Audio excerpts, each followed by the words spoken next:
Hello and welcome. এতিয়া আমি আজি এই ক্লাছটোৰ জৰিয়তে কাৰ্বনৰ যি কোভেলেন্ট ক্যাৰেক্টাৰ আছে সেই ক্যাৰেক্টাৰটো এটা এক্সাম্পলৰ সৈতে বুজিবলৈ চেষ্টা কৰো আহা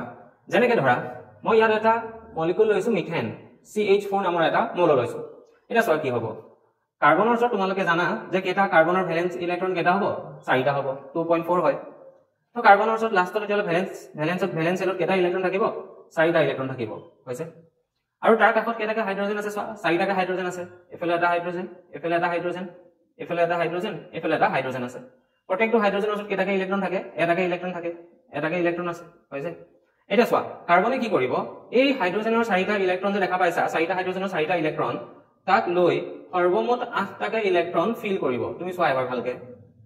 তুমি সোয়া তুমি দেখিবা দেখা পাবা সোয়া কাৰ্বনে কি কৰিছে সোয়া যে যি 8 হাইড্ৰোজেনৰ ইলেক্ট্ৰন কিটা আছে সেই গুটে কিটাকে লগত লৈ 8টা ইলেক্ট্ৰন কাৰ্বনে ফিল কৰিছে দেখা পাইছা আৰু এই কাৰ্বনে যে 8টা ইলেক্ট্ৰন ফিল কৰিব পাৰিছে কিয় পাৰিছে কাৰণ কাৰ্বনে ইলেক্ট্ৰন শেয়াৰ কৰিছে বা হাইড্ৰোজেনৰ ইলেক্ট্ৰন কিটা কাৰ্বনৰ লগত কি হৈছে শেয়াৰ হৈছে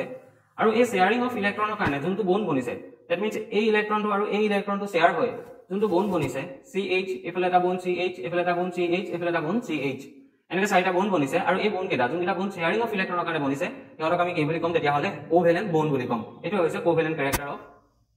কাৰ্বন ইয়াত এতিয়া হাইড্ৰোজেনে কি হৈছে হাইড্ৰোজেনে ফিল কৰিব লাগে জাস্ট দুটা ইলেক্ট্ৰন এটা 8টা ইলেক্ট্ৰনৰ দৰকাৰ নহয় আৰু ইয়াত সব প্ৰত্যেকটো হাইড্ৰোজেনে দুটাকে ইলেক্ট্ৰন ইয়াত ফিল কৰি আছে কাৰ্বনে 8টা ইলেক্ট্ৰন ইয়াত ফিল কৰি আছে ঠিক আছে থ্যাংক ইউ